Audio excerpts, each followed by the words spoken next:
আমন্ত্রণ ২১-এর রাতে আমাদের আজকের বিষয় জুলাই অভ্যুত্থান, প্রত্যাশা ও প্রাপ্তি। আমাদের সঙ্গে স্টুডিওতে উপস্থিত আছেন রাজনীতি বিশ্লেষক শরীফুজ্জামান শরীফ, আপনাকে স্বাগত জানাচ্ছি। আর সঙ্গে আছেন বৈষম্য বিরোধী ছাত্র আন্দোলনের মুখপাত্র সিনথিয়া জাহিন আয়েশা, আপনাকেও স্বাগত জানাচ্ছি।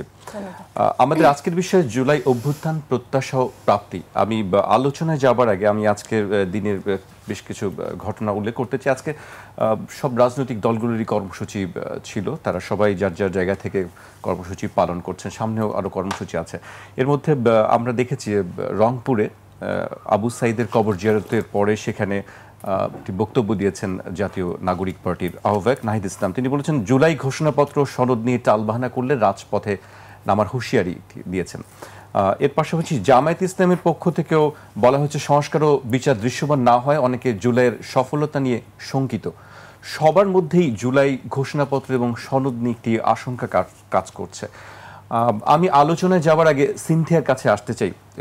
সিনথিয়া, আপনি তো একেবারে সেই জুলাই, আপনি আসলে স্থিতিকাতরতা কাজ করে নিশ্চয়ই আপনার মধ্যে, আপনি একেবারে সামনে থেকেই আন্দোলনে ছিলেন। আমরা জানি আপনি 16 তারিখে আহত হয়েছিলেন, 15 তারিখে আহত ছিলেন। তো আমরা একটু সেই পেছনের দিকে একটু ফিরে যেতে চাই, আপনার সেই অভিজ্ঞতাটা যদি আমাদেরকে শেয়ার করতেন। আচ্ছা, শুরুতেই ধন্যবাদ 21 টেলিভিশনকে আমাকে এখানে আমন্ত্রণ করার জন্য। 24 জুলাই গণঅভ্যুত্থানের পরবর্তীতে আমরা আসলে আবার নতুন করে জুলাই পদার্পণ করেছি। যদি স্মৃতিচারণ করতে যাই, সেক্ষেত্রে আসলে জুলাই গণঅভ্যুত্থানের 1 বছর পেরিয়ে গেছে। আমরা যারা সামনের সারি থেকে জুলাইকে প্রত্যক্ষ করেছি, জুলাইয়ে নেতৃত্ব দিয়েছি, আমার শহীদ ভাইদের লাশ ছুঁয়েছি, তাদের কাছে আসলে জুলাইয়ের এই 1 বছরটাকে খুব সংক্ষিপ্ত একটা সময় বলে মনে হয়। আমার কাছে মনে হয় জুলাইটা হয়েছে হয়তোবা 1 মাস হবে, 2 মাস হবে, কিংবা কয়েক সপ্তাহ আগে। মানে একটা বছর, মানে দীর্ঘ একটা সময় যে পেরিয়ে গেছে, এটা এখন পর্যন্ত অনুভব হচ্ছে না। কারণ এই জুলাইয়ের স্মৃতিগুলো এতটাই অমলিন আমাদের স্মৃতিতে। তো সেই জায়গা থেকে আমি যদি জুলাইয়ের দিকে স্মৃতিচারণ করতে চাই, আমাদের আসলে যখন আমাদের একটা দাবি নিয়ে আমরা রাস্তায় নেমেছি, আমরা গণসংযোগ করছি, লোকজন আমাদের শিক্ষার্থীদেরকে এনগেজ করছি, তখন আসলে হঠাৎ করে আমাদেরকে রাজাকার বলে গালি দেওয়া হয়। এটার প্রতিবাদ তাৎক্ষণিকভাবে ওই দিন রাতে 14 জুলাই আমরা রাতে জানিয়েছি। এর পরবর্তীতে আমাদের 14 জুলাই রাতে পূর্ব ঘোষিত একটা কর্মসূচি দেওয়া হয়। 15 জুলাই আমরা রাজু ভাস্কর্যের সামনে অবস্থান কর্মসূচি পালন করব এবং সেখানে আমরা কিছু দাবি রাখি, যেমন তৎকালীন প্রধানমন্ত্রী ফ্যাসিস্ট হাসিনা ছিল, তার এই রাজাকার বলে যে বক্তব্য দিয়েছে এটা প্রত্যাহার করতে হবে, ক্ষমা চাইতে হবে, এই সংশ্লিষ্ট আরও কিছু দাবি ছিল। তো তখন আসলে আমরা সারাদিন যখন রাজু ভাস্কর্যের সামনে অবস্থান করি, একটা শান্তিপূর্ণভাবে অবস্থান কর্মসূচি আমাদের চলছিল। তো আমরা যখন মিটিং নিয়ে মিছিল নিয়ে আমরা যখন আসলে হলপাড়ার দিকে এগোচ্ছিলাম, ওই সময়টাতে হঠাৎ করে আসলে আওয়ামী লীগ, যুবলীগের ভাড়া করা সন্ত্রাসীরা, আমি আসলে সন্ত্রাসী এটা আরও খুব ভালো শব্দ হয়ে যাচ্ছে, আরও কিছু নিম্নমানের শব্দ এদের ক্ষেত্রে প্রযোজ্য। তো তারা আসলে আমাদের উপরে অতর্কিতভাবে হামলা চালায়, মানে পাশবিক নির্যাতন করে। তাদের হাতে আদলা ইট, রড, লাঠি, পাটকেল বহুত কিছু নিয়ে আসলে আমাদের উপর অ্যাটাক করার জন্য তারা প্রিপেয়ার হয়েছিল। তাদের মাথায় হেলমেট পরা ছিল। তারা বলা চলে যে সম্পূর্ণভাবে প্রস্তুতি গ্রহণ করে এসেছে আমাদের উপর আক্রমণ করার জন্য। তো একটা পর্যায়ে আমি আসলে মিটিংয়ের দিকে মুখ করে স্লোগান দিব করে আসলে মাইকটা হাতে নিয়েছি, নাহিদ ভাই, উমামাপা সহ আরও বেশ অনেক নেতৃবৃন্দ তখন আসলে মিছিলের সামনের দিকে। তো হঠাৎ করে লক্ষ্য করলাম তারা আসলে পিছনের দিকে মুভ করছে। তো আমি আসলে ঘটনাটা তাৎক্ষণিকভাবে বুঝে উঠতে পারিনি যে কি হচ্ছে। তো যখন তারা মিছিল নিয়ে সামনে না গিয়ে পিছনের দিকে গেছে, তখন আমি আসলে বাধ্য হয়ে একটু পিছনে তাকলাম যে কি হচ্ছে। তো দেখতে পাচ্ছি যে আমার পেছনের দিক থেকে মিছিলের দিকে লক্ষ্য করে কি বলে আওয়ামী লীগের যেই পোষা গুন্ডা বাহিনীরা ছিল, তারা আসলে আমাদের দিকে অ্যাটাক করার জন্য বড় বড় সাইজের ইটের পাটকেল আমাদের দিকে নিক্ষেপ করতে করতে এগিয়ে আসছে। তাদের এক একজনের হাতে হক স্টিক, রড এবং মাথায় হেলমেট পরিহিত। কোনোভাবেই দেখে আসলে তাদেরকে স্টুডেন্ট মনে হচ্ছে না। তো আমরা এক পর্যায়ে ওখান থেকে বেরিয়ে আসলে ভিসি চত্বরের দিকে মুভ করি। তখন আসলে আবার কিছু সময় পরে আমরা ওখানে বিচ্ছিন্নভাবে স্লোগান দিতে থাকি। হুট করে আবার দুই দিক থেকে আমাদের উপরে অ্যাটাক করা হয়। সেখানে আসলে আমাদের স্টুডেন্ট সংখ্যা এত বেশি ছিল এবং আমরা কোনো ধরনের প্রস্তুতি নিয়েছিলাম না। আমরা এসেছি শান্তিপূর্ণ আন্দোলন করতে, আমরা এসেছি অবস্থান কর্মসূচি পালন করতে। আমাদের আসলে এ ধরনের কোনো ধারণাই ছিল না যে আমাদের উপরে এই ধরনের অ্যাটাক হতে পারে। তো সেই জায়গা থেকে আমরা আসলে পুরোপুরি আসলে অপ্রস্তুত হয়ে পড়ি ওই মুহূর্তে, এবং বাসের চাপায়, ভিসি চত্বরে বাসের চাপার ওইখানে ওই সময়ে যে নির্মম ঘটনাটা ঘটে, আমাদের দুই সাইড থেকে আসলে ওই সন্ত্রাসীরা ঘিরে ফেলে এবং আমরা আসলে কোনো দিকে মুভ করতে পারছিলাম না। তখন আসলে ইট একাধারে ইট পাটকেল নিক্ষেপ করছে এক একজনের, আমাদের মধ্যে যারা ছিল মাথা ফেটে গেছে, রক্ত পড়ছে, চাপার মধ্যে মেয়েরা চিল্লাপাল্লা করছে, বাঁচাও বাঁচাও বলে চিল্লাচ্ছে। তো এদেরকে আসলে বলে বলে মারছিল যে কেন আমরা মুভমেন্টে আসছি, আমরা হাসিনার থেকে কেন আসলে ক্ষমা তাকে কেন চাইতে বলা হচ্ছে, এই ধরনের বিষয়গুলো উল্লেখ করে করে আমাদেরকে মারছিল। তো একটা পর্যায়ে ওইখানে আসলে একটুখানি সামনে এসে আমি সেন্সলেস হয়ে যাই। ওইখান থেকে আমি পরবর্তীতে যেটা জেনেছি, আমাকে ঢাকা মেডিকেলে নিয়ে যাওয়া হয়। এবং আরেকটা মর্মান্তিক ঘটনা হচ্ছে, যারা আহত হয়ে ঢাকা মেডিকেলে গিয়েছে চিকিৎসা নেওয়ার জন্য, তাদেরকে ঢাকা মেডিকেলে গিয়ে আরেক দফা আক্রমণ করা হয়েছে তাদের উপরে। তারা ঢাকা মেডিকেলেও চিকিৎসা নিতে পারেনি। আপনাকেও শিফট করে নেওয়া হয়েছিল। আমার ট্রিটমেন্ট তখনও শেষ হয়নি, আমাকে কেবল টেস্ট করে বের করেছে, এর মধ্যে আরেক দফা আমাদের উপরে হামলা হয়। কোনোভাবে আমাকে সিএনজিতে করে ওখান থেকে বের করে নিয়ে যাওয়া হয় এবং ইসলামী ব্যাংক হসপিটালে ভর্তি করা হয়। তো 15 তারিখ আহত হওয়ার পরে 16 তারিখ আমাকে কোনো মতে হসপিটালে রাখতে পারছিল আর কি। তো 16 তারিখ যখন রাত্রেবেলা আসলে আমরা ওই আবু সাইদ ভাইয়ের ভিডিওটা দেখি এবং সারা দেশের মধ্যে যে একটা অস্থিতিশীল অবস্থা, আমরা যে পরিস্থিতিগুলো দেখছিলাম, তো তখন আসলে ওই রাতটুকু হসপিটালে কাটানো আসলে আমার জন্য খুব বেশি ডিফিকাল্ট হয়ে যায়। আমার কাছে মনে হচ্ছিল যে আমি ওই মুহূর্তে কেন রাস্তায় নামতে পারছি না। তো 17 তারিখ আসলে এক প্রকার জোর করে রিলিজ নিয়ে বের হয়ে যায় রাস্তায়, যে যা হয় হবে, দেখা যাবে। তো রিলিজ দিতে চাচ্ছিল না, আমার আরও রেস্ট দরকার, মাথায় আঘাত লেগেছিল, হাতে পায়ে ইনজুরি হয়েছিল এবং চোখের উপরে একটা কাটা দাগ পড়েছিল বাড়ির কারণে, লাঠির বাড়ির কারণে। তো সব কিছু মিলিয়ে পুরো জুলাইয়ের মধ্যে যদি বলতে যাই যে আমাদেরকে নানাভাবে প্রতিহত করার, থামিয়ে দেওয়ার চেষ্টা করা হয়েছে, কিন্তু আমাদের এই ছাত্রদের ডাকে যখন আসলে ছাত্র জনতা ছাত্রদের সাথে যখন জনতা মিশে গেছে, আমরা দেখেছি আমাদের মায়েরা রাস্তায় নেমে এসেছে, আমাদের বাবারা রাস্তায় নেমে এসেছে, কৃষক শ্রমিক থেকে শুরু করে সর্বস্তরের সব পেশাজীবী মানুষজন আসলে এই জুলাইয়ে তারা একাত্মতা ঘোষণা করেছে। ওই জায়গাটা থেকে আসলে আমাদের শক্তির নতুন করে উত্থান ঘটেছিল এবং আমাদের এই এত অপপ্রচেষ্টাকেও আমরা ব্যর্থ করে দিয়ে জুলাইকে একটা সফল করতে পেরেছি, একটা গণঅভ্যুত্থানের রূপ দিতে পেরেছি এবং এক ফ্যাসিস্টকে দেশ থেকে বিতাড়িত করতে পেরেছি। এতটুকু স্বস্তি আপাতত পাচ্ছি। জি, আমি আবারও আসবো আপনার কাছে। আমি শরীফ ভাইয়ের কাছে আসতে চাই। শরীফ ভাই, আমরা সিনথিয়ার কথা শুনছিলাম, আবেগপ্রবণ হয়ে পড়ছিলেন, স্বাভাবিক খুবই সেই দিনগুলোর কথা মনে পড়লে। আপনি আসলে কিভাবে দেখেন তাদের আবেগের জায়গা থেকে তারা রাজপথে নেমেছেন, আন্দোলন করেছেন, আজকে 1 বছর পরে আপনি সেটি কিভাবে মূল্যায়ন করতে চান একজন রাজনীতি বিশ্লেষক হিসেবে, যে আসলে প্রত্যাশার যে উচ্চ একটি জায়গা ছিল সেই জায়গা থেকে প্রাপ্তির কতটুকু ফারাক দেখেন আপনি? আসলে যদি 1 বছর, আমি বলতে চাই না যে 1 বছরের মধ্যে সবকিছু পরিবর্তন হয়ে যাবে, বিষয়টি সেরকম না। আপনাকে ধন্যবাদ, দর্শক শ্রোতাদেরকে ধন্যবাদ। আমার সাথের জুলাইয়ের এক বড় যোদ্ধাকে শুভেচ্ছা জানানোর পাশাপাশি 1 বছর আগে একটা মহৎ পরিবর্তনের জন্য যারা জীবন উৎসর্গ করেছেন তাদের প্রতি শ্রদ্ধা জানাই। যারা এখনো আহত অবস্থায় চিকিৎসা পাচ্ছেন অথবা পাচ্ছেন না তাদের প্রতি সমবেদনা জানাই।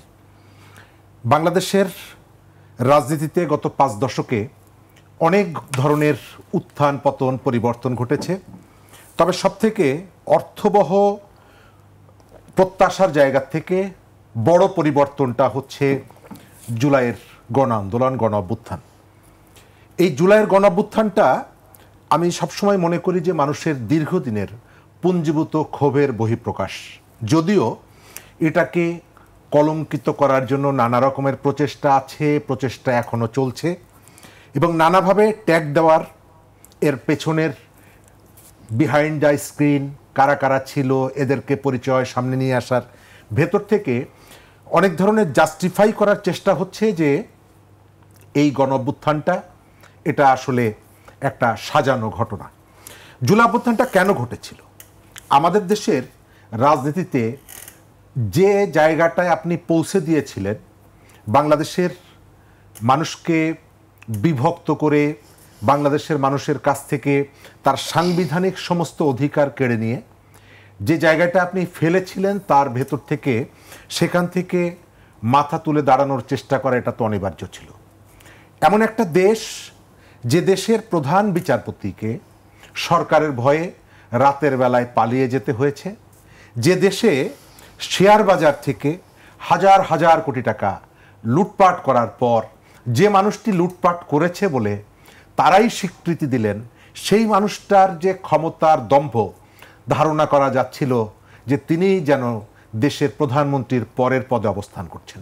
তিনি সবসময় প্রধানমন্ত্রীর সঙ্গে আছেন। মানুষের পেটে লাথি মারার সাথে যে মানুষটা যুক্ত, তাকে যেভাবে রাষ্ট্র এবং সরকার তার সমস্ত কাজের সঙ্গে যুক্ত করে নিয়েছিল এবং ধারণা ছিল যে মানুষকে বার্তা দেওয়ার চেষ্টা করা হচ্ছে যে তোমাদের এই যে নিঃস্ব হয়ে গেছো, তোমরা যারা পথে বসেছো, তাতে আমার কিছু আসে যায় না।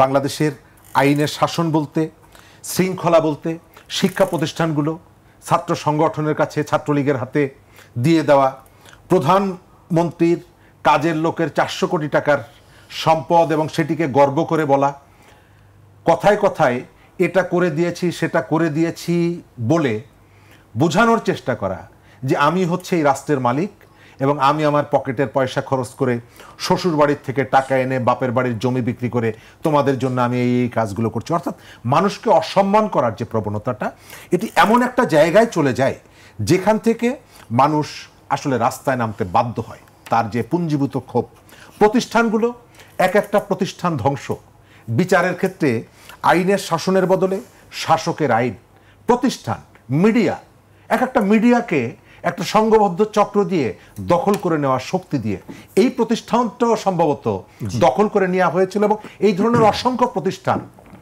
মালিকদেরকে ভয় দেখিয়ে, মামলা দিয়ে তাদেরকে দেশ ত্যাগে বাধ্য করে জেলের মধ্যে আবদ্ধ রেখে যে কাজগুলো করা হয়েছিল, এর ফলে মানুষের মধ্যে ক্ষোভ, বিক্ষোভ, দানা বাঁধাটা ছিল অবশ্যম্ভাবী এবং তার যথার্থ বিস্ফোরণটা ছিল গত জুলাই মাসে। সুতরাং এর সঙ্গে আপনি নানা কিছু জুড়িয়ে দিতে পারবেন, আপনার আত্মতুষ্টির জন্য এটিকে ট্যাগ দিতে পারবেন, সোশ্যাল মিডিয়ায় ট্রল করতে পারবেন, কিন্তু বাংলাদেশের পরিবর্তনের আকাঙ্ক্ষার জায়গা থেকে 1 বছর আগে যে ঘটনাটা আমাদের এখানে ঘটেছে, এটা ছিল অনিবার্য। এবং সবথেকে লক্ষণীয় বিষয় হচ্ছে এর জন্য আত্মদান করলো কিন্তু সাধারণ মানুষ, গরিব মানুষ। যে পরিবর্তনগুলো আমাদের এখানে এর আগে 90-এর যে গণঅভ্যুত্থান, বাংলাদেশের মহান মুক্তিযুদ্ধ, আপনি খেয়াল করে দেখবেন প্রত্যেকটি জায়গায় পরিবর্তনে যারা জীবন উৎসর্গ করেছে বড় নেতার সন্তান না, বড় বড় পদে যারা থাকেন তাদের স্বজন না, সাধারণত কিভাবে যেন এই গুলিটা এসে গরিব মানুষের বুকে লাগে। এবং আমরা দেখতে পেলাম যে এই ধরনের একটা সামগ্রিক জনজাগরণের ভেতর থেকে আমরা 1.5 দশকের একটা সরকার, একটা দানবীয় সরকারের পতন ঘটিয়েছি। এখন আপনি আমাকে যে প্রশ্নটা করেছেন, এই প্রশ্নের উত্তরটা দেওয়ার ক্ষেত্রে এটি একটু অস্বস্তিকর। এই কারণে আমি প্রথম থেকে যে দাবি নিয়ে আন্দোলনটা শুরু হয়েছিল সেই দাবির পক্ষে ছিলাম।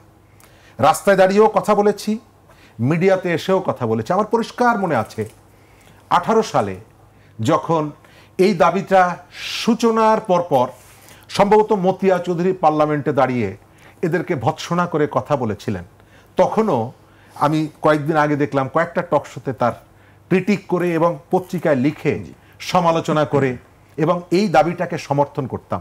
এবং সর্বশেষ এখন আমি মনে পড়ছে এবং মানে এখানে বসার আগে আলাপ করছিলাম যে গত বছর ঢাকা ব্লকেড, বাংলা ব্লকেডের যে কর্মসূচিগুলো, ওই দিনও ঢাকা ব্লকেড যেদিন, ওই দিন আমি 3টা টেলিভিশনে এই বিষয়ে কথা বলার জন্য ডেকেছিল এবং সেখানে বারবার বলেছি সরকারকে, তখনকার সরকারকে, যে এটার বিরুদ্ধে সরকার যে শক্তি প্রয়োগ করছে এটি অন্যায় এবং সরকারের উচিত তাদের ন্যায্য দাবিটাকে মেনে নিয়ে যাওয়া। আজকে যদি আপনি আমাকে জিজ্ঞেস করেন যে আমরা কোথায় এসেছি, কোথায় যাত্রা শুরু করেছিলাম এবং কত দূর এসেছি, আমি এক বছরে অনেকটাই হতাশ, যে হতাশাটা অনেকের ভেতর থেকে শোনা যাচ্ছে। এবং এই হতাশার কারণটা কি, আমি একেবারে একটু কনক্লুশনের দিকে যাই। আমাদের অভ্যুত্থানটার সূত্রপাতটা হয়েছিল একটা বৈষম্যের বিরুদ্ধে, এবং এটি শুরু করেছিলেন কারা? শুরু করেছিলেন কিন্তু শিক্ষার্থীরা। আমি দীর্ঘদিন ছাত্র রাজনীতির সাথে যুক্ত ছিলাম। স্বাভাবিকভাবে শিক্ষার্থীদের ইস্যুর প্রতি, ছাত্রদের আন্দোলনের প্রতি আমার একটা দুর্বলতা, একটা সংহতি সবসময় থাকে। আমরা যে বৈষম্যের বিরুদ্ধে আন্দোলনটা শুরু হলো এবং যে প্ল্যাটফর্মটা নাম নিয়ে এলো বৈষম্য বিরোধী ছাত্র আন্দোলন, আমি শিক্ষার ক্ষেত্রে গত এক বছরে আবার অনেকগুলো জায়গায় আপনি পরিবর্তনের চেষ্টা করলেন, কিন্তু আমি এখন এসে দেখতে পাচ্ছি কেবলমাত্র শিক্ষার যে বৈষম্য, শিক্ষার ক্ষেত্রে যে অনিয়ম, শিক্ষা প্রতিষ্ঠানের যে নৈরাজ্য, এই দিকে রাষ্ট্র কেন যেন মনোযোগ দিল না। রাষ্ট্রের মনোযোগ গেল অন্যান্য ইস্যুর দিকে। এবং আমাকে শেষ করার জন্য হয়তো আপনি বলবেন, আমার এই জায়গাটায়, এক বছরের জায়গাটায় আমার কাছে সব থেকে পেইনফুল যেটা মনে হচ্ছে, যে জুলাইটা, যে রক্তাক্ত জুলাই, যে বিজয়ী জুলাই, যে বিদ্রোহের জুলাইটা সবার ছিল।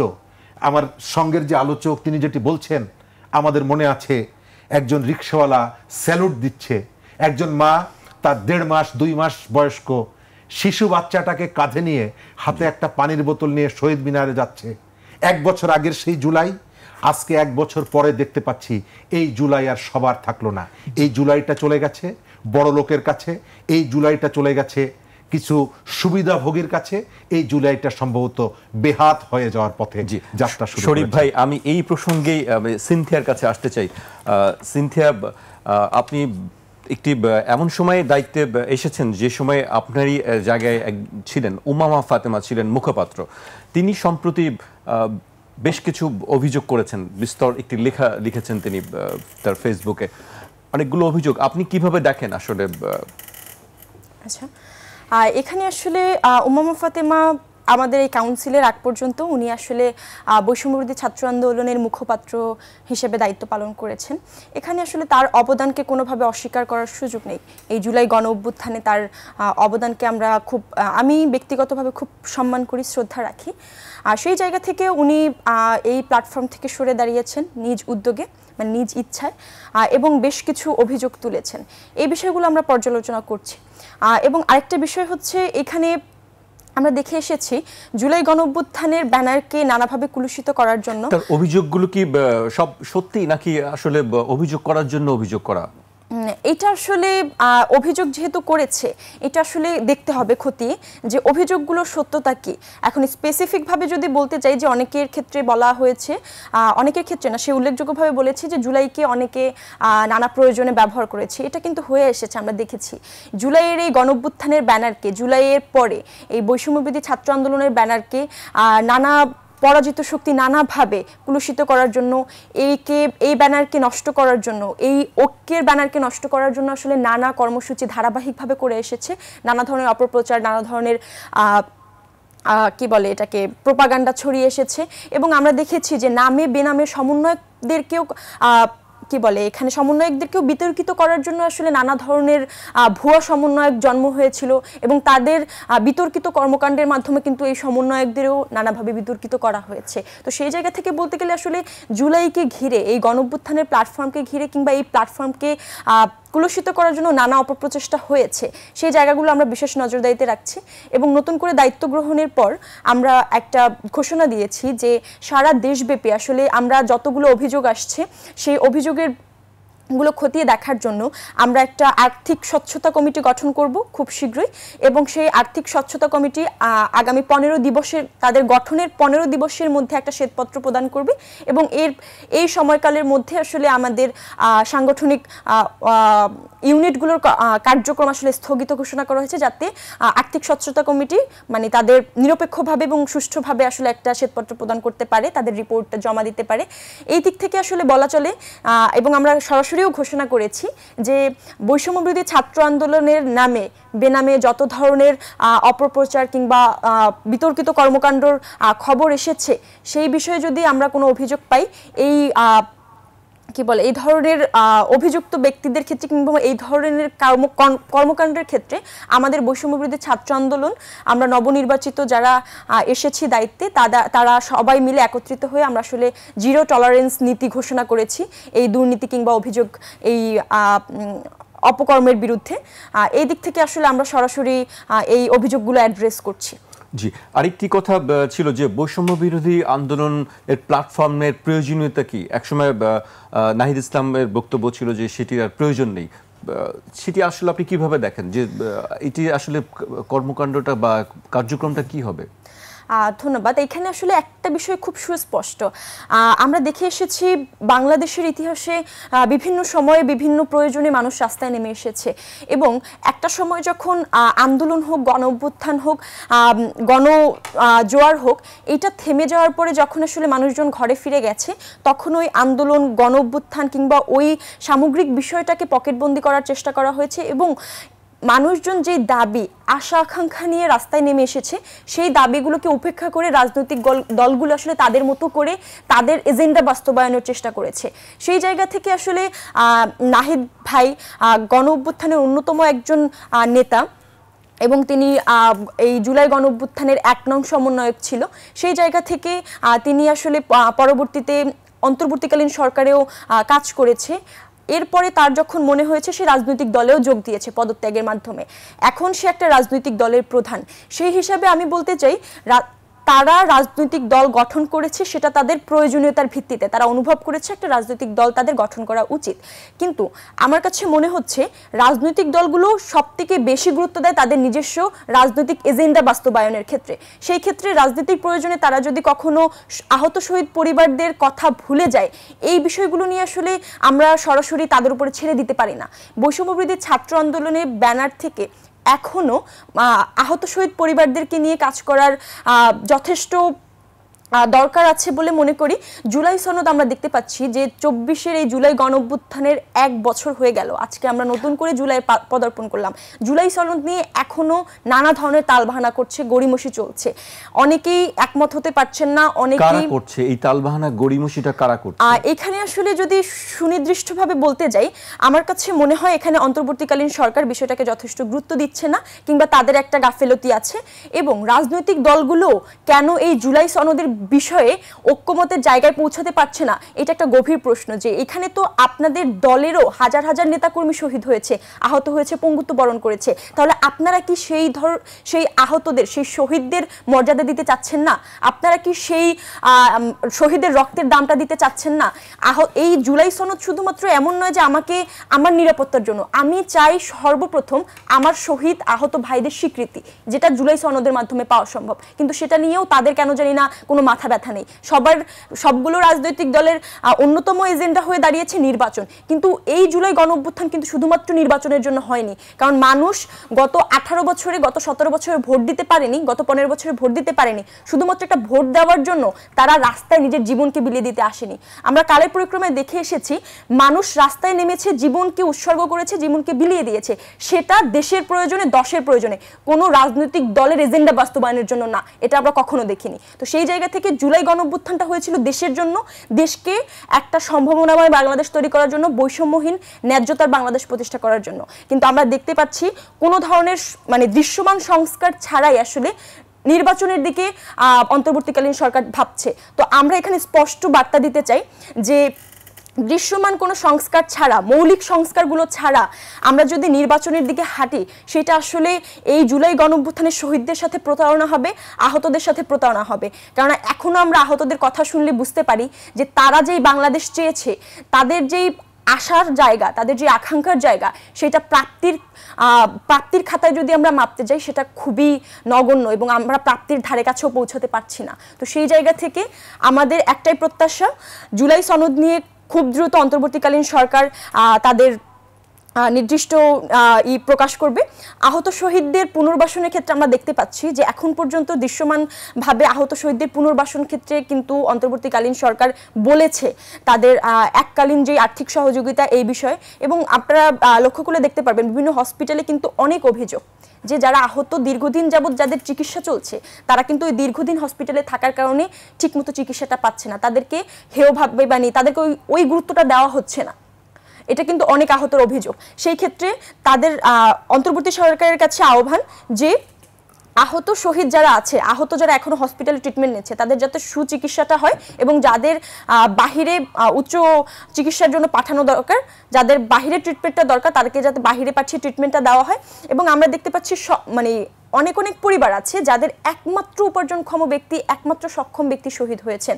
তাদের পরিবারগুলোর অবস্থা যদি আপনি গিয়ে দেখেন, তাদের করুণ অবস্থা দেখে আপনি থাকতে পারবেন না যে আসলে তাদের অবস্থাটা কেমন। আমি একটু সংক্ষেপে শেষ করে দিচ্ছি। তো সেই জায়গা থেকে হ্যাঁ অনেক কথা আসলে আছে, তো সেই জায়গা থেকে বলতে চাই, এবং এই অন্তর্বর্তীকালীন সরকারের অন্যতম প্রধান দায়িত্ব যদি বলি যে এই গণহত্যার বিচার, গত 17 বছর এবং 17 বছরের যে গণহত্যার পরম্পরা তৈরি করেছে একটা ফ্যাসিস্ট সরকার, একটা ফ্যাসিবাদী সরকার, সেই গণহত্যার দৃশ্যমান কোনো বিচার আমরা এখন পর্যন্ত দেখতে পাচ্ছি না। এই জায়গা থেকে অন্যতম একটা হতাশা তৈরি হচ্ছে।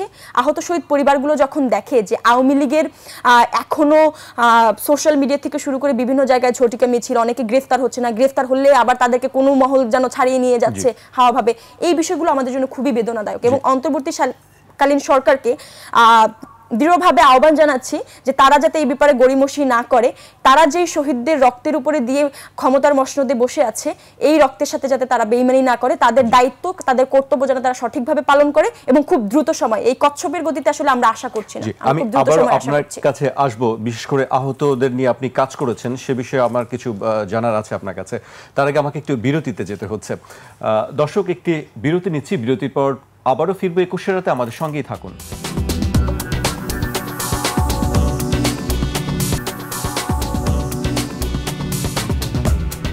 বিরতির পর আবারও স্বাগত। আপনারা দেখছেন 21 রাত, আমাদের সঙ্গে আছেন রাজনীতি বিশ্লেষক শরীফুজ্জামান শরীফ এবং বৈষম্য বিরোধী ছাত্র আন্দোলনের মুখপাত্র সিনথিয়া জাহিন আয়েশা। বিরতিতে যাবার আগে আয়েশার কাছ থেকে আমরা বেশ কিছু বিষয় নিয়ে শুনছিলাম, বিশেষ করে আহতদের কথা বলছিলেন তিনি। আমি শরীফ ভাইয়ের কাছে আবার আসতে চাই। বিশেষ করে এই 1 বছরের মধ্যে আপনার কাছে মোটা থেকে বিচ্যুতি কোন জায়গাগুলো মনে হয় আসলে, যে জুলাইয়ের স্পিরিট থেকে আমরা চলে আসছি, সব বারবার এই একই কথা বলা হচ্ছে, আকাঙ্ক্ষা যেটি ছিল সেটি বাস্তবায়ন হচ্ছে না, আপনার কাছে মোটা থেকে কোন বিষয়গুলো মনে হয় যে এই কারণে এই বিচ্যুতিটা আমাদের? ধন্যবাদ।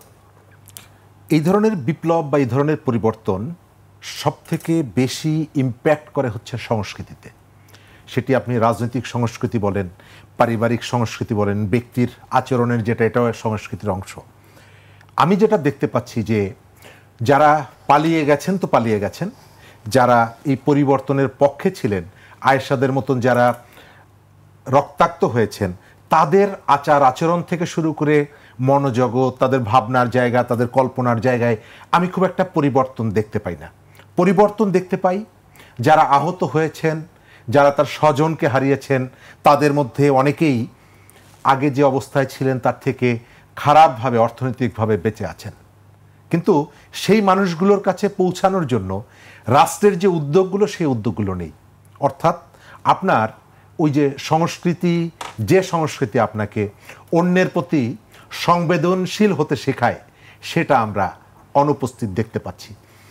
গত 1 বছরে আমাদের এখানে অনেক কিছু আপনার কল্পনার মধ্যে এসেছে, পরিবর্তনের মধ্যে এসেছে, ভাবনার মধ্যে এসেছে। কিন্তু এই যে শিক্ষার্থীরা, আমি আগেও বলেছি, আমাদের প্রধান উপদেষ্টা বললেন যে তারা হচ্ছে পাটাতন, তারা আমাকে নিয়োগ দিয়েছে। কিন্তু গত 1 বছরে সরকারের পক্ষ থেকে এই শিক্ষা নিয়ে কোনো রকমের পজিটিভ আলোচনা আমি কোথাও দেখিনি। আমরা দীপু মনির সমালোচনা করতাম, আমরা নুরুল ইসলাম নাহিদের সমালোচনা করতাম। তারা শিক্ষা ব্যবস্থাটাকে যেখানে রেখে গিয়েছিল সেখান থেকে পরিবর্তন করার জন্য, বের করে নিয়ে আসার জন্য কোনো ধরনের রাষ্ট্রীয় উদ্যোগ আপনি কি দেখেছেন? আমি দেখিনি। দ্বিতীয়ত, আয়েশারা আজকে তার আবেগের জায়গাকে আমি রেসপেক্ট করে বলি, এই যে প্ল্যাটফর্মটা, এই প্ল্যাটফর্ম থেকে শিক্ষা সংক্রান্ত কোনো বিষয়ে আপনি কি শুনেছেন তারা এই বিষয়ে অন্তত একটা দাবি বা একটা কথা তুলেছে? না।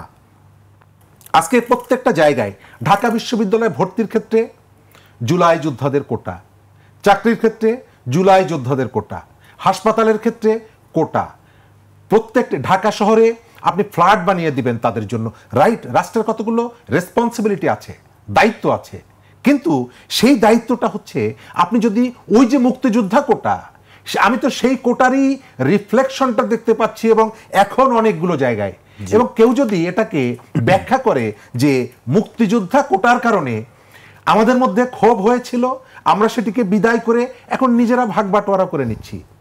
এই জুলাই যোদ্ধারা কেউ কি আপনার কাছে এসে বলেছে যে ঢাকায় আমার জন্য ফ্ল্যাট দিতে হবে?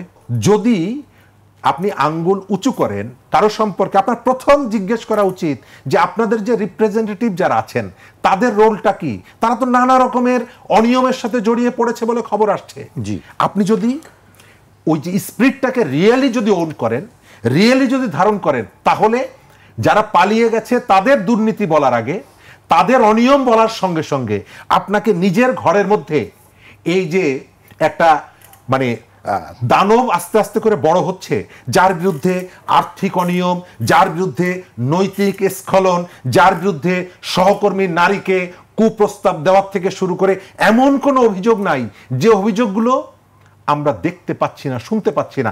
এর বিরুদ্ধে প্রথমে আপনি যদি কথা না বলেন, তাহলে অন্যদেরকে যে অভিযোগ করছেন যে জুলাই অভ্যুত্থানের শহীদদেরকে অসম্মান করছে, আমি বলবো আপনি তার আগে জুলাই অভ্যুত্থানের শহীদদেরকে ছোট করছেন। জি, সিনথিয়া, শরীফ ভাই যেটি বলছিলেন যে বিতর্কগুলো উঠছে, সেই বিতর্কগুলো থেকে আসলে আপনাদের পরিষ্কার অবস্থানটা কি হওয়া উচিত? হ্যাঁ, এখানে আসলে নিয়ে বিশেষ করে যে আমরা দেখেছি গত এক বছরের মধ্যে সেগুলি আসলে কিভাবে, আপনাদের বক্তব্য কি? আচ্ছা, এখানে আসলে শরীফ ভাই উল্লেখযোগ্য কিছু বিষয় আসলে উল্লেখ করেছে, যেমন বলল যে নারীদেরকে নিয়ে যে বিষয়টা উঠে এসেছে, এরপর আমাদের সরকারের যে ছাত্র প্রতিনিধি আছে তাদের রোল নিয়ে একটা প্রশ্ন করেছে। আমি আসলে একে একে সবগুলো প্রশ্নের উত্তর দেওয়ার চেষ্টা করব। এখানে প্রথমেই উনি ভাই একটা বিষয় উল্লেখ করেছে যে আমাদের সম্মুখ সারির যারা নেতৃত্ব দিয়েছে তাদের মধ্যে সাংস্কৃতিক বা মনস্তাত্ত্বিক চিন্তার পরিবর্তনটা আসলে দেখতে পাচ্ছে না। এক্ষেত্রে আসলে আমি আরও 10টা উদাহরণ দিতে গেলে অনেক দীর্ঘ হয়ে যাবে। আমি যদি আমার উদাহরণ দিয়ে বলতে চাই, আমি আসলে জুলাইয়ের আগে, এই জুলাই গণঅভ্যুত্থানের আগে লেখাপড়া, নিজের ব্যক্তিকেন্দ্রিক চিন্তা ভাবনার মধ্যে ছিলাম। আমি কোনো ধরনের রাজনৈতিক সংশ্লিষ্টতা আমার ছিল না, কোনো সংগঠনের সাথে যুক্ত ছিলাম না। শুধুমাত্র জুলাইয়ের এই দাবিকে কেন্দ্র করে যখন রাস্তায় নেমেছি, এরপরে মনে হয়েছে এখন নিজের সর্বোচ্চটুকু দিয়ে এই ফ্যাসিবাদের বিরুদ্ধে কথা বলার উপযুক্ত সময়, এবং এখনই বলতে হবে, ডু অর ডাই সিচুয়েশন, এবং বলেছি। এবং এই জুলাইয়ের পরবর্তীতে এখন অলরেডি 1 বছর হয়ে গেছে, আমরা আবার নতুন করে জুলাইয়ে পদার্পণ করেছি। এই 1 বছরের মধ্যে আমি সিনথিয়া আমার পড়াশোনার বাইরে গিয়ে সারা দিনের 24 ঘন্টার যদি কথা বলি, আমার ঘুমানো বাদে এবং ওই ক্লাসের টাইমটুকু বাদে আমি আসলে এই আহত শহীদ পরিবারদেরকে নিয়েই চিন্তা করছি কিভাবে আমার এই নারীদের যখন সমস্যা হচ্ছে, নারীদের বিভিন্ন জায়গায় সাইবার বুলিং করা হচ্ছে, অনলাইনে হ্যারাসমেন্ট করা হচ্ছে, টার্গেট বুলিংয়ের শিকার হচ্ছে, এগুলো নিয়ে কিভাবে কাজ করা যায় এই চিন্তা ভাবনাটা করছি। কিভাবে এই যে শিক্ষা সংক্রান্ত একটা বিষয় উল্লেখ করলেন যে আমাদের শিক্ষা নিয়ে আসলে কিছু করা হয়েছে কিনা, আসলেই এখানে আমরা অনেকগুলো কমিশন দেখেছি, সংস্কার কমিশন দেখেছি, কিন্তু শিক্ষা নিয়ে আসলে অন্তর্বর্তীকালীন সরকারের কোনো ধরনের কমিশন আমরা দেখিনি, সংস্কার কমিশন আমরা পাইনি। এই বিষয়ে আমরা প্রশ্ন রাখছি এবং রেখে যাচ্ছি কন্টিনিউয়াসলি, কেন করছে না এই বিষয়ে আমরা প্রশ্ন রাখছি। নতুন নেতৃত্ব নিয়ে যে বিতর্ক আছে আমি আরেকটা বিষয় একটু উল্লেখ করতে চাই। এখানে আসলে ভাই যেটা উল্লেখ করেছে যে জুলাই যোদ্ধাদের কোটা, এখানে এই বিষয়টা আমার কাছে খুবই আসলে দুঃখজনক লেগেছে। আমরা দেখেছি এখানে এই জুলাই যোদ্ধাদেরকে যতটুকু সহযোগিতা করা হচ্ছে, এই বিষয়টাকে অনেক জায়গায় কোটা হিসেবে কোটান কোট করে আসলে প্রচার করা হচ্ছে। এই বিষয়টা খুবই দুঃখজনক, কেননা জুলাইয়ে এমনও আহত আছে যে আসলে দুইটা চোখ হারিয়েছে, আপনি যদি সরকার থেকে সে বেঁচে আছে, আপনি যদি সরকার থেকে তাকে কোনো ধরনের পুনর্বাসন না করেন, তার জীবন জীবিকা নিয়ে কোনো নিশ্চয়তা না দেন, সে তো অলরেডি আপনারা কিছুদিন আগে দেখেছি যে দুইজন আহত আসলে বিষপান করে মানে ডিপ্রেশনে ভুগে বিষপান করেছে, সেই পরবর্তী জীবন কিভাবে যাপন করবে, কিভাবে সে বাঁচবে, তাকে কে দেখবে। তো এই বিষয়গুলো মানে জুলাইয়ের একদম গুরুতর আহত যারা, পুনর্বাসনের ক্ষেত্রে তাদের ক্ষেত্রে গুরুত্ব দেওয়া হচ্ছে, এবং চাকরির ক্ষেত্রেও শুধুমাত্র যারা আহত, আমার একটা পা গেছে, আমি এখন নর্মাল স্বাভাবিক জীবনে স্বাভাবিক আগে যেই চাকরিটা করতে পারতাম সেটা এখন করতে পারবো না, কারণ আমি আহত হয়েছে, আমার একটা পা নাই, আমার একটা হাত নাই, আমার একটা চোখ নাই। তো সেই জায়গায় তাদেরকে যদি সরকার এতটুকু গুরুত্ব না দিয়ে, তাদেরকে যদি তাদের জীবন মানের বিষয়টা যদি খেয়াল না করে, সেক্ষেত্রে আসলে তাদের ক্ষেত্রে তো মানে এই জুলাই যোদ্ধাদের ক্ষেত্রে তো অন্যায় হয়ে যাবে। এইটা রাষ্ট্রের অন্যতম দায়িত্ব। এই যারা জুলাই যোদ্ধা, যারা আসলে তাদের রক্ত দিয়েছে, তাদের রাজপথে রক্ত ঝরিয়েছে, অঙ্গহানি করেছে, জান দিয়েছে, এই জিনিসগুলোকে সরকারের তরফ থেকে তাদের দেখভালটা করা। জুলাইয়ের পরে আমরা নানা পরিবর্তন দেখেছি। সেক্ষেত্রে আসলে আমরা যখন প্রশ্ন করি অন্তর্বর্তীকালীন সরকারকে, আমরা কিন্তু বাদ দিয়ে প্রশ্ন করি না যে দুইজন ছাত্র উপদেষ্টা বাদে আপনারা প্রশ্নটা আপনাদের জন্য, আমরা কিন্তু ওই ছাত্র উপদেষ্টাদেরকেও প্রশ্নের মুখে রাখছি, এবং সব থেকে বেশি প্রশ্নটা তাদেরকেই করছি। কেননা যদি এই অন্তর্বর্তীকালীন সরকারের মধ্যে কারো সব থেকে বেশি দায় এবং দরদ থেকে থাকে, কেউ যদি রক্তের উপর দিয়ে অ্যাকচুয়ালি এই রক্তের প্রতিনিধিত্ব করার জন্য কেউ যদি অন্তর্বর্তীকালীন সরকারের থেকে থাকে, সেটা হচ্ছে ছাত্র উপদেষ্টারা। তো সেই জায়গা থেকে তাদের দায়বদ্ধতাটা বেশি দেখানো এবং তাদেরকে প্রশ্নের বেশি সম্মুখীন করা, এটা আমরা করে এসেছি এবং এখনো কন্টিনিউয়াসলি করছি। আপনি তো আহতদের নিয়ে কাজ করেছেন দীর্ঘদিন সময়, 1 বছরের মধ্যে। আসলে আমরা দেখেছি যে পঙ্গু হাসপাতালের সামনে, যমুনার সামনে আহত অবস্থায় তাদের চিকিৎসার ব্যাপারে দাবি জানাতে হচ্ছে। এটি খুবই অনাকাঙ্ক্ষিত, খুবই দুঃখজনক যে কিন্তু এখন পর্যন্ত আসলে মানে কতজন আহত হয়েছে বা কতজন শহীদ হয়েছেন সেটির তালিকা কি সরকারিভাবে মানে এটি আপনাকে একটু বলবেন কি? গেজেটভুক্ত শহীদ 1400+ এবং আহতদের সংখ্যা 20,000+ আছে, এবং এটা গেজেটের সরাসরি এখনো আসেনি, প্রক্রিয়াধীন। আহতদের বিষয়টা অনেকগুলো তথ্যর বিষয় আছে, ক্যাটাগরির বিষয় আছে, যেমন আহতদের A category, B category, C category করা হয়েছে। এক্ষেত্রে এই ক্যাটাগরিটাও করা হয়েছে যাদের এই যে কোটার বিষয়টা উল্লেখ করা হচ্ছে, যে এ ক্যাটাগরিতে আছে, যার পুরোপুরি একটা অঙ্গহানি হয়েছে, চোখ গিয়েছে, হাত গিয়েছে, তো তাদের ক্ষেত্রে পুনর্বাসনের ক্ষেত্রে এই জিনিসটা কাজে লাগবে। এবং যেমন দেখা গেছে সি ক্যাটাগরি, যা আহত হয়েছে বাট পুরোপুরি সুস্থ আছে, তাদের ক্ষেত্রে ওইভাবে পুনর্বাসনের চিন্তাটা করা হবে যে তার ক্ষেত্রে কি সরকারিভাবে তাকে কি সহযোগিতা দেওয়া যায়, এবং যে একদম পুরোপুরি অচল হয়ে গেছে তাকে কি সহযোগিতা দেওয়া যায়, এটা সেটা কোনোভাবে কোটা বলা যায় না। আরেকটা বিষয় হচ্ছে, আমি বলি এই আহত শহীদদের তালিকার ক্ষেত্রেও এবং তাদের চিকিৎসার ক্ষেত্রে আপনি যেটা উল্লেখ করলেন যে বিভিন্ন জায়গায় আমরা দেখেছি যে তাদেরকে চিকিৎসার নিয়ে আসলে দাবি জানাতে হচ্ছে, চিকিৎসা ব্যবস্থা নিয়ে শুরুর দিকে আমরা দেখেছি যে একটা সর্বপ্রথম এত মানে কি বলে এত বাংলাদেশে হসপিটাল আছে, ট্রিটমেন্ট ব্যবস্থা আছে, তার মধ্যেও অনেক জায়গায় আমরা জুলাইয়ের পরে দেখেছি যে শহীদ মানে আহতরা আসলে প্রপার ট্রিটমেন্ট পাচ্ছে না, কোন জায়গায় যাবে না যাবে এই বিষয়গুলো নিয়ে অনেক বেশি দ্বিধাদ্বন্দ্বে ভুগছে, এবং তাদের প্রপার কোনো আসলে নির্দেশনা ছিল না। তো এই জায়গা ক্ষেত্রে আমি যদি বলতে চাই, অন্তর্বর্তীকালীন সরকারকে স্বাস্থ্য উপদেষ্টার ক্ষেত্রে এমন একজনকে দায়িত্ব দেওয়া হয়েছে যে আসলে স্বাস্থ্য রিলেটেড, নিজে বলেছে যে স্বাস্থ্য রিলেটেড বিষয়গুলো সে আসলে বুঝে না, তাকে অন্য কাউকে বলে তাকে বুঝিয়ে দেওয়া হলে সে তারপরে হচ্ছে ডিসিশন নিতে পারে কিংবা কোনো স্টেপ নিতে পারে। তো এই জায়গায় থেকে আমি যদি বলি, আসলে অন্তর্বর্তীকালীন সরকারের উচিত ছিল এখানে যে স্বাস্থ্য নিয়ে জানে, যে স্বাস্থ্য বিষয়ে বুঝে, যে এই ব্যাপারে কাজ করেছে, হয়তো একজন ডক্টর হতে পারে বা এই ব্যাপারে বিশেষজ্ঞ হতে পারে, যে কোনো কিছু,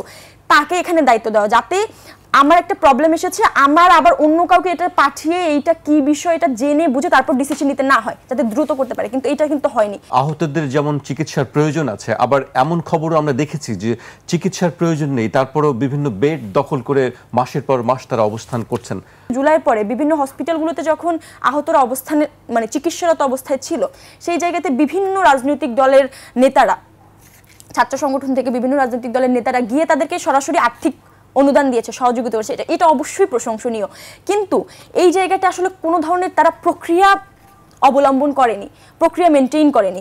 এই ক্ষেত্রে যেটা হয়েছে একদম সরাসরি, আমি যেহেতু সশরীরে গিয়ে অনেকগুলো হসপিটালের সাথে কাজ করেছি, এই আহত শহীদদের নিয়ে কাজ করেছি, এই ক্ষেত্রে যেটা হয়েছে, একজন আহত যার ট্রিটমেন্ট শেষ, হসপিটাল থেকে যার ট্রিটমেন্ট নিতে হবে না, বাসায় গিয়ে সে মেডিসিন কন্টিনিউ করলে হয়ে যাবে, সে দেখতে পাচ্ছে সে যখন আবার বাসায় গিয়েছিল, বাসা থেকে এসে যখন আবার কোনো একটা চেক আপের জন্য এসেছে, সে শুনতে পাচ্ছে সে যখন ছিল না, অনুপস্থিত ছিল, ওইখানে এসে কোনো একটা রাজনৈতিক দল বা কোনো একটা সংগঠন বা কেউ, কোনো একটা এজেন্সি কিংবা ইত্যাদি ইত্যাদি তারা এসে একটা আর্থিক অনুদান দিয়েছে এবং সে ওখানে উপস্থিত ছিল না বিধায় ওই অনুদানটা বা ওই সহযোগিতাটা সে পায়নি। তো সেই ক্ষেত্রে তাদের একটা মানে বদ্ধপরিকল্প ধারণা হয়ে গেছে যে আমার এই ধরনের সহযোগিতা পেতে হলে আমার হসপিটালেই থাকতে হবে, ট্রিটমেন্ট লাগুক না লাগুক। তো এই বিষয়টার ক্ষেত্রে যারা আসলে সহযোগিতা করতে চান তাদের ক্ষেত্রে একটা আহ্বান যে আপনারা সহযোগিতা করেন, এইটা দরকার, সহযোগিতা করা দরকার। সরকার একার পক্ষে সব বার্নিং নেওয়া পসিবল না যে কোনো সরকারের ক্ষেত্রেই। সেই জায়গা থেকে আপনারা সহযোগিতা করছেন, এটা আমাদের জন্য ভালো, কিন্তু আপনারা একটা প্রক্রিয়ার মধ্যে যান, একটা সিস্টেমের মধ্যে দিয়ে যান। কারণ আপনারা যেই প্রক্রিয়ায় আগাচ্ছেন তাতে করে আরো অন্য আহতরা কনফিউজড হয়ে যাচ্ছে। তারা ভাবছে যে আমি না থাকলে আমাকে টাকা দেবে, তার মানে এনিহাও আমাকে হসপিটালেই থাকতে হবে। এটা আসলে মেইন বিষয়, মানে একটি সমন্বয়হীনতা আছে করছে আর কি। আমি শরীফ ভাইয়ের কাছে আসতে চাই। শরীফ ভাই, আপনার আসলে কি পরামর্শ? নতুন রাজনৈতিক নেতৃত্ব, আপনি দীর্ঘদিন ধরে রাজনীতির মাঠে ছিলেন, সেক্ষেত্রে আসলে এই জায়গা থেকে কি মনে হয় উত্তরণের জায়গাটা কোথায়? যে বিতর্ক থেকে বের হয়ে আসার জায়গাটা কই? প্রথম জায়গাটা যে সংস্কৃতিটা, সেই সংস্কৃতির পরিবর্তনটা এখনো হয়নি। এখনো আমরা মনে করি যে আমাদের এখানে সবকিছু রাজনৈতিক দল বা রাজনৈতিক শক্তি করে দেবে, আমার দায়িত্বটা হচ্ছে কেবলমাত্র তার ক্রিটিক করার। কিন্তু আমি তাকে পরিবর্তন হতে বলছি, কিন্তু আমার নিজের ক্ষেত্রে কোনো পরিবর্তন করছি না। আমাদের নতুন যে রাজনীতি, জুলাইয়ের চেতনাকে ধারণ করে যে রাজনীতি এখানে সূত্রপাত হলো, বলা হলো নতুন বন্দোবস্ত, আমরা প্রায় প্রত্যেকটি জায়গায় দেখতে পাচ্ছি যে আগের যে সেই পুরনো যে বন্দোবস্ত সেগুলোকে আপনি ফিরিয়ে এনেছেন, কোনো জায়গায় একটু রং টং ঝালাই করে আপনি সেটা মাঠে নিয়ে এসেছেন, বলছেন নতুন বন্দোবস্ত। কোটার কথা আমি বলেছি কেন? বিশ্ববিদ্যালয়ে ভর্তির ক্ষেত্রে কোনো আহত ব্যক্তির সন্তানকে সহযোগিতা করাটা আর তাকে পুনর্বাসন করাটা এক না। আপনি যখন এটি একটা ব্যবস্থা করবেন ভর্তির ক্ষেত্রে, তখন অবশ্যই সেটি কোটা। সেকেন্ড জায়গাটা হচ্ছে যে আমরা সরকারের ভূমিকা কতটুকু, আমার ব্যক্তির ভূমিকা কতটুকু, পলিটিক্যাল পার্টির ভূমিকা কতটুকু, এই জায়গাটাকে আমরা ঠিক করতে পারিনি। এই যে বলছি যে সরকার এটা করছে, এটা করছে না, 1 বছর হয়ে গেল, সরকার কেন করছে না? আপনাদের পক্ষ থেকে আপনারা কি সরকারের কাছে গিয়ে কখনো জিজ্ঞেস করেছেন যে আপনার এই যে স্বাস্থ্য নিয়ে স্বাস্থ্য উপদেষ্টা তিনি যে প্রপারলি অ্যাক্ট করতে পারছে না, এখানে আপনি অন্য কেউকে দায়িত্ব দিয়েছেন, তিনিও করতে পারছে না, সরকারকে এদিকে নজর দেয়? সরকার নজর দেয় না। আমরা কখন জানতে পারি? যখন শাহবাগ অবরোধ করা হয়। একটা দেশের অভ্যুত্থানের আহতরা কেন প্রধানমন্ত্রীর বাড়ির সামনে গিয়ে ঘটিবাটি নিয়ে বসে থাকবে দীর্ঘ সময়? এই যে অভ্যুত্থান থেকে সুবিধা তো সবাই কেউ কম নেয়নি। তাহলে তাদের ক্ষেত্রে এই যে সমন্বয়হীনতা, এটি কেন হচ্ছে? আপনাদের রোলটা কি? সরকারের রোলটা কি? সরকার কি প্রপারলি অ্যাক্ট করছে? আমি একজনের উপরে সমস্ত দায়িত্ব দিলাম। আমি স্পষ্ট করে বলি, যারা পালিয়ে গেছে এই যে রেজিম, তার জন্য মোটেও কোনো অনুশোচনা নেই, অনুতপ্ত না। তাদেরকে বিদায় করার ক্ষেত্রে যারা ভূমিকা রেখেছে, কিন্তু আমি যে পারছি না, আমি যে স্বপ্নটা দেখালাম মানুষকে, আমি যে পরিবর্তনটা আনার কথা বললাম, সেই পরিবর্তনের জায়গাটা আমি অল্প সংখ্যক মানুষের জীবনের পরিবর্তন ছাড়া তো আমি খুব বেশি দৃশ্যমান কোনো পরিবর্তন দেখছি না। আমার যে আলোচনাগুলো হচ্ছে শহরের মানুষের ইস্যু নিয়ে, গ্রামের মানুষ, গরিব মানুষ, তাদের এজেন্ডাগুলো কোথায়? তার সন্তানের বিষয়টা তো আমি দেখছি না। আমাদের এখানে বলা হচ্ছে ঐক্যমত্যে আসতে হবে। কোন বিষয়ে ঐক্যমত্যে আসতে হবে? আমি যেটা বলবো সেটাই আপনি যদি না মানেন, তাহলে আপনি অক্টোবরের বিরোধী, আপনি সেপ্টেম্বরের বিরোধী, আপনি জুলাইয়ের বিরোধী। এই যে একটা সেন্টিমেন্ট এখানে ক্রিয়েট করার চেষ্টা করা হচ্ছে, আপনি যেটা বলবেন সেটা আমাকে অবশ্যই মানতে হবে। যদি আমি না মানি, তাহলে আমি জুলাইয়ের অভ্যুত্থানের বিরোধী, আমি এই সেন্টিমেন্টের বিরুদ্ধে, সেই চেতনার বিরুদ্ধে। এখানে নানা রকমের পলিটিক্যাল ডাইমেনশন আছে, নানা রকমের পলিটিক্যাল পার্টি আছে, আপনার ভিন্ন মত তো থাকতেই পারে। লোকাল গভর্নমেন্ট নিয়ে আমি এক ধরনের দৃষ্টিভঙ্গি পোষণ করি, আপনি আর এক ধরনের দৃষ্টিভঙ্গি তো পোষণ করতেই পারেন। আমাদের এখানে আপনি খেয়াল করছেন 30 দিন একসঙ্গে আমরা রোজা রাখছি। ঈদ কবে করব? কেউ বলছে আমার এইখানে চাঁদ দেখা সাপেক্ষে করব, কেউ বলছে সৌদি আরবের চাঁদ দেখা সাপেক্ষে করব। তার মানে আপনার সোসাইটির মধ্যে অনেক ধরনের মতামত আছে। আপনি পলিটিক্সের ক্ষেত্রে কেন বলতে চাইছেন যে রাজনৈতিক দলগুলো এই পয়েন্ট যদি না মানে তাহলে তারা জুলাই অভ্যুত্থানের বিরুদ্ধে? আমাদের এখানে সবকিছুকে নিজের অ্যাকাউন্টে, নিজের ক্যাশে নিয়ে যাওয়ার ওই যে প্রবণতা, মুক্তিযুদ্ধের চেতনা মানেই হচ্ছে আপনি এই আওয়ামী এই বর্ণনার মধ্যে যদি না থাকেন তাহলে আপনি মুক্তিযুদ্ধের শত্রু। আজকে একইভাবে কোনো বিষয়ে যদি দ্বিমত হয়, সঙ্গে সঙ্গে আপনি জুলাইয়ের বিরুদ্ধে? জুলাই আমাদের এখানে যে সম্ভাবনাটা তৈরি করেছে, আমি তো পরিষ্কার দেখতে পাচ্ছি যারা এই যাত্রার কমান্ডার ছিলেন, বিতর্কের মধ্যে তো তারাই ফেলেছেন। জুলাইকে বিতর্কের মধ্যে, তাদের কর্মকাণ্ডের মধ্যে বিতর্কিত হয়েছে। আপনি খেয়াল করে দেখেন, সোশ্যাল মিডিয়ায় যারা পালিয়ে গেছে তাদের যে কমেন্টসগুলো, তারা যে মন্তব্যগুলো করছে, মানুষ সেখানে গিয়ে হাহা বলছে, তাদেরকে আক্রমণ করছে ভিন্ন মত দিয়ে। কিন্তু বিতর্ক হচ্ছে কোথায়? জুলাই বারবার আসামির কাঠগড়ায় দাঁড়াচ্ছে কেন? সরকারের কারণে, সরকারের আচরণের কারণে। তার মানে এই না যে সরকার ব্যর্থ হোক, এটি আমরা চাই, কারণ এই সরকারের কাছে এদের রেসপন্সিবিলিটি অনেক বেশি। কিন্তু কোনো জায়গায় আমরা এই যে জুলাইয়ের শহীদদের, আহতদের পুনর্বাসনের ক্ষেত্রে রাষ্ট্র তো কোনো কার্পণ্য করে নাই। আপনি বাজেটে 450-500 কোটি টাকা রেখেছেন তাদেরকে পুনর্বাসনের জন্য। রাষ্ট্র কি কোনো জায়গায় কার্পণ্য করছে তাদেরকে দেওয়ার ব্যাপারে? না। যে শ্রমিক, চা শ্রমিক 140 টাকা বেতন পায়, সে এসে যখন কথা বলছে আমরা কিন্তু হৈ হৈ করে উঠছি, কেন বেটা তুমি এসে শাহবাগে মিছিল করো, কেন এসে তুমি এখানে দাঁড়াও? যে গার্মেন্টস শ্রমিকটা পেটের ভাত জোগাড় করতে পারে না, সে এসে যখন তার কষ্টের কথা বলছে আমরা কিন্তু চিৎকার করে উঠছি, তুমি বাবা এখন কেন আন্দোলন করতে আসো? কিন্তু আপনি রাষ্ট্র বরাদ্দের ক্ষেত্রে, সহযোগিতার ক্ষেত্রে, মনোযোগের ক্ষেত্রে কোন রকমের কার্পণ্য করছে না এই যে জুলাইয়ের যারা আহত হয়েছেন বা শহীদ হয়েছেন। কিন্তু আমরা সরকারের এই ভূমিকাটা, এটা একটা কোঅর্ডিনেশনটা 1 বছর হলেও সরকার এটি কেন করতে পারলেন না? আমরা তো বলি যে আমাদের ইন্টারন্যাশনালি এই ধরনের অভিজ্ঞতা আছে, এই ধরনের আমাদের ক্রেডিট আছে, আমরা এটা করেছি, কিন্তু নেওয়ার ক্ষেত্রে, নিজের নেওয়ার ক্ষেত্রে কেউ তো কার্পণ্য করছে না। এখানে ধোঁকাবাজি করছে বা জনগণের সাথে একের পর এক ধোঁকাবাজি হচ্ছে, দুর্নীতি, একের পর এক দুর্নীতির অভিযোগ, তদন্ত হচ্ছে, কোনো তদন্ত রিপোর্ট বের হচ্ছে না। আমরা কি এই অবস্থাটা চেয়েছিলাম? আমরা কি শেখ হাসিনার সময় যে সমস্ত ক্ষত এই সমাজকে রক্তাক্ত করেছে, সেই ক্ষতগুলো আবার এই সমাজের মধ্যে হোক, রাজনীতিতে হোক, অর্থনীতিতে হোক, এটা আমরা চাইনি, কিন্তু সেটি হচ্ছে। কি আমরা কেউই চাই না, কেউই কাম্য না একটি নতুন বাংলাদেশ, নতুন সংস্কৃতি আমরা দেখতে চাই।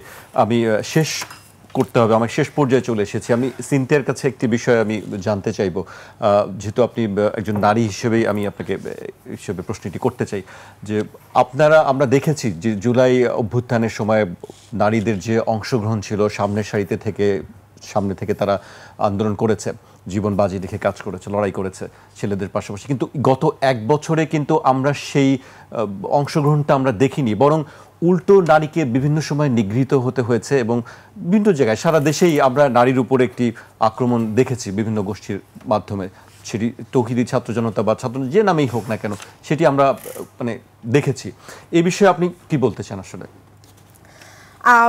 24 জুলাই গণঅভ্যুত্থানে আসলে এমন একটা রোল ছিল মেয়েদের, এই সংখ্যায়, এই হারে, এইভাবে মেয়েদেরকে রাস্তায় নেমে আসতে, এই ভূমিকায় আমরা আসলে আগে পূর্ববর্তী কোনো সময় দেখিয়ে আসিনি। ইতিহাস ঘাটলে আসলে বিভিন্ন আন্দোলন হয়েছে, বিভিন্ন সময় মেয়েরা, ক্রান্তিকালীন সময়ে মেয়েরা তাদের সর্বোচ্চটুকু দিয়ে রাজপথে ছিল দেশের জন্য, দশের জন্য, কিন্তু এই হারে ছিল না। সবসময় মেয়েদেরকে ভাবা হয় মেয়েরা আসলে, মেয়েদের প্রতিবাদী কণ্ঠ নেই, মেয়েরা দুর্বল, মেয়েরা প্রতিরোধ করতে জানে না। কিন্তু এই জুলাইয়ে আমরাই সামনের সারিতে থেকে আমাদের ভাইদেরকে নিরাপত্তা দিয়েছি, আমরাই প্রিজন ভ্যানের সামনে থেকে, পুলিশের হাত থেকে আমাদের ভাইদেরকে রক্ষা করে নিয়ে এসেছি। তো জুলাইয়ে নারীদের যেই ভূমিকা, যেই ধরনের ভূমিকায় তারা অবতীর্ণ হয়েছিল, পরবর্তী সময়ে আসলে এই প্রশ্নটা আমরা বহুবার করে এসেছি নিজেদের মধ্যে, বাইরে, এবং কেন হচ্ছে এটা আমরা অবজার্ভ করার চেষ্টা করেছি। এর মধ্যে থেকে আমরা যেই বিষয়গুলো পেয়েছি, অবজার্ভ করেছি অলরেডি 1 বছর শেষ, এবং যেই বিষয়গুলো পেয়েছি সেটা হচ্ছে জুলাইয়ের মধ্যে একজন জুলাই যোদ্ধা হিসেবে জুলাইয়ে তার অবদান রাখার সূত্র ধরে একজন ছেলেকে যেই হ্যাসেল পোহাতে হয়েছে, যেই ধরনের হুমকি পেতে হয়েছে, একজন মেয়েকে সেই হুমকি পেতে হয়েছে, কিন্তু আরও একটু এক্সট্রা পেতে হয়েছে সে মেয়ে হিসেবে। এটা একটা মেয়েদের জন্য, একটা রাস্তা যদি আপনার 1 কিলোমিটারের হয়, একটা ছেলে হেঁটে যাবে, একটা মেয়ে হেঁটে যাবে, ছেলের থেকে মেয়ের বার্নিংটা বেশি হয় অ্যাজ এ মেয়ে, অ্যাজ এ গার্ল হিসেবে, একজন নারী হিসেবে তাকে। তো সেই জায়গা থেকে মেয়েদের যে কোনো যাত্রায় পথটা কিছুটা হলেও এই সমাজ বন্ধুর করে দেয়, অত বেশি মসৃণ থাকে না। এবং এখানে জুলাইয়ের পরে যে বিষয়গুলো হয়েছে, একদম ধরে ধরে টার্গেট করে করে যেই নারীরা নেতৃত্বস্থানীয় জায়গায় ছিল, মিডিয়া ফেস করেছে, যাদেরকে দেখা গেছে, বহু সংখ্যক নারী ছিল, কিন্তু যারা একটু সামনের সারিতে ছিল তাদেরকে ধরে ধরে টার্গেট করে করে অনলাইন বুলিং এর শিকার করা হচ্ছে। বিভিন্ন মিম পেজগুলোতে যান, আজকে আপনি আমার এই নিউজ প্রকাশ করতেছেন, এটা যখন আপনি পাবলিশ করবেন, এই টকশো যখন পাবলিশ করবেন, এই টকশের কমেন্ট বক্সের নিচে এমন কোনো কমেন্টস থাকবে না পতিতালয় থেকে এসেছে, আবাসিক হোটেলের কর্মী, ইত্যাদি ইত্যাদি আরও এমন কিছু আছে যেগুলো হয়তো আমি উচ্চারণও করতে পারবো না, আসবে আপনাদের এই টকশির নিচেই আসবে। এবং এই ঘটনাটা শুধু আমার ক্ষেত্রে না, জুলাই গণঅভ্যুত্থানে সামনে থেকে নেতৃত্ব দেওয়া প্রত্যেকটা নারীর ক্ষেত্রে হয়েছে। রাজনৈতিকভাবে অনেক অনেক জায়গায় আমরা দেখেছি মেয়েদেরকে ভাবা হয় তারা তাদের সর্বোচ্চটুকু দিয়ে তারা তাদের একটুকু পালন করে আপনার গদিটুকু সিকিউর করে দিবে, নিশ্চিত করে দিবে, কিন্তু নেতৃত্বস্থানীয় জায়গায়, সিদ্ধান্ত গ্রহণের জায়গায় তার কোনো ভূমিকা থাকবে না। নারীদের কণ্ঠস্বর শুনতে আমাদের এই সমাজ আসলে অভ্যস্ত না।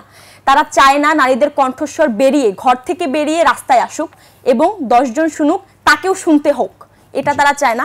আমাদের এই পুরুষশাসিত সমাজের একটা দাম্ভিকতা আছে, এই জায়গা থেকে বের হতে হবে, নারী বান্ধব হতে হবে। আমাদের নারীদের অধিকারগুলো নিশ্চিতের ক্ষেত্রে শুধুমাত্র নারীরা কথা বলবে এটা নয়, সবার আগে আওয়াজ তোলা উচিত পুরুষদের। জি, আমি আরেকটি ছোট্ট একটি বিষয় দিয়ে শেষ করতে চাই। আপনার কাছে আমার জানতে চাও, আমরা একটি ভিডিও আমরা দেখেছি রেল ভবনে, আপনাকে নিয়ে একটি ভিডিও ভাইরাল হতে দেখেছি, সেই ব্যাপারে আপনার অবস্থানটা একটু বলতে চাই একেবারে সংক্ষেপে, আমি শেষ করতে আচ্ছা, আসলে এটা আসলে খুব সম্ভবত 1-1.5 মাস আগের ঘটনা, আমার ডেটটা মনে নেই। ওই সময় আমি রেল ভবনে একটা বিষয়, আপনারা জানেন পটুয়াখালীতে আসলে পটুয়াখালী কলাপাড়ার ওইদিকে আসলে একটা রেল সংযোগের প্রজেক্ট চালু হয়েছিল, সেখানে জমি অধিগ্রহণ থেকে শুরু করে আরও কিছু কর্মকাণ্ড মানে বাস্তবায়ন হয়েছিল, কিন্তু পরবর্তীতে ওই প্রজেক্টটা কেন জানি থেমে আছে, বাস্তবায়ন হয়নি এবং মানে গত 3-4 বছরের বেশি সময় ধরে এটা স্টপ আছে। তো আমি আসলে এখানে অনেকেরই প্রশ্ন যে তুমি কেন যাবা, তুমি কেন ভাই, তুমি কেন মিস্ট্রির মধ্যে যাবা। তো এই বিষয়ে আসলে একটা কথা খুব স্পষ্টভাবে বলতে হয়, আমি আসলে জুলাই গণঅভ্যুত্থানের পরে রাজনৈতিকভাবে সচেতন একজন নাগরিক এবং নিজেকে এটা দাবি করি। আমি এই বিষয়গুলো নিয়ে সচেতন এবং কোনো জনদুর্ভোগ, কোনো ধরনের জনসংযোগমূলক কোনো অ্যাক্টিভিটির ক্ষেত্রে আমি আমার ভয়েসটাকে রেজ করার চেষ্টা করি। সেই জায়গা থেকে আমার বোনের যে বাসা, আমার চাচাতো বোন আছে জেসমিন নামের আর কি কাজিন, তো ওনার বাসাটাও এই জমির অন্তর্ভুক্ত হয়েছে এবং সে আসলে বাসাটা কিনেই করেছে। তো এখন হুট করে কোনো সময় যদি প্রজেক্ট চালু হয় কিংবা তাকে বাসা ছাড়তে বলা হয়, তার নতুন একটা বাসা কিনতে হবে কিংবা দেখতে হবে, এই একটা বিষয়। এবং ওই প্রজেক্টটা আদৌ চালু হবে কিনা, আমাদের ওদিকে রেল সংযোগটা নেই, ওই বিষয়টা কথা বলতে গিয়েছিলাম। এবং এখানে যেই লেম এক্সকিউজগুলো করা হয়েছে যে আমি কেন যাব, আমি জুলাই গণঅভ্যুত্থানের পরে মেয়েদেরকে আত্মরক্ষা প্রশিক্ষণের জন্য শারমিন মুর্শিদ ম্যামের সাথে 2বার দেখা করেছি, স্মারকলিপি দিয়েছি। এই বিষয়ে তখনকার আসিফ মাহমুদ ভূয়া, সজীব ভূয়া থেকে শুরু করে নাহিদ ইসলাম উপদেষ্টা ছিল, তাদেরকেও জানিয়েছি, তাদের কাছেও স্মারকলিপি দিয়েছি। এরপরে এই বিষয়ে উপদেষ্টা ফরিদা আপার সাথেও কথা হয়েছে। আমাদের পটুয়াখালীতে সরকারি হসপিটালে ডক্টর সংকট আছে, সেই বিষয়ে আমি স্বাস্থ্য সচিবের সাথে দেখা করেছি, কথা বলেছি কিভাবে এখানে বাড়ানো যায়, অনেক সংকট আছে, তারপরে এটা কথা বলেছি। আমি বেগম বজরুন্নেসা সরকারি মহিলা কলেজের একজন শিক্ষার্থী, আমাদের ক্যাম্পাসে মাত্র 2টা হল, তার মধ্যে একটা অলরেডি পরিত্যক্ত এবং ওখানে থাকাটা রিস্ক। আমাদের যারা আছে ওই হলে, আমি ওই হলে শিক্ষার্থী, ওই হলে থাকি, আমাদেরকে লিখিত দিয়ে থাকতে হচ্ছে যে এই হলে থাকাকালীন অবস্থায় কোনো দুর্ঘটনা ঘটলে সম্পূর্ণ দায় আমার। এখন আমরা কিভাবে নতুন একটা হল পেতে পারি, এই বিষয়ে আমি শিক্ষা সচিবের সাথে দেখা করেছি। এখন আপনি যদি প্রশ্ন করেন ওয়াই, তুমি কেন যাচ্ছ, আমার যেতে হচ্ছে। এবং এখানে আরেকটা বিষয় হচ্ছে যে এখানে রেল সংক্রান্ত বিষয়ে যেই বিষয়গুলো উল্লেখ করেছে যে ডিসি নিয়োগ, এখানে খুবই কমন সেন্সের একটা বিষয়, রেলের ডিজির, রেল সচিবও না, রেলের ডিজির একান্ত সচিব কি আসলে ডিসি নিয়োগের বিষয়ের সাথে সংশ্লিষ্ট? অবশ্যই না। সে কি এই বিষয়ে কোনো হস্তক্ষেপ করতে পারে? অবশ্যই না। আর আপনি যদি কোনো ধরনের আর্থিক লেনদেন যেটা অসৎ, এই ধরনের কোনো কনভারসেশন করে থাকেন, আপনি এমন একটা জায়গা অবশ্যই করবেন, আপনি ভিডিওটা অবশ্যই দেখেছেন, এমন একটা জায়গা অবশ্যই করবেন না যেখান থেকে কন্টিনিউয়াসলি মানুষজন আসা যাওয়া করছে। জি, আমাকে শেষ করতে হচ্ছে। অনেক ধন্যবাদ, আপনি খুব চমৎকার করে আপনার নিজের অবস্থান তুলে ধরলেন। শরীফ ভাই আজকে আমাদেরকে শেষ করতে হচ্ছে, আপনাকে ধন্যবাদ, আপনাকেও ধন্যবাদ জানাচ্ছি। দর্শক, আজ এখানেই শেষ করছি, কাল আবার দেখা হবে রাত 12টায়। আপনারা সবাই সুস্থ থাকুন, নিরাপদে থাকুন আর একুশের সঙ্গে থাকুন।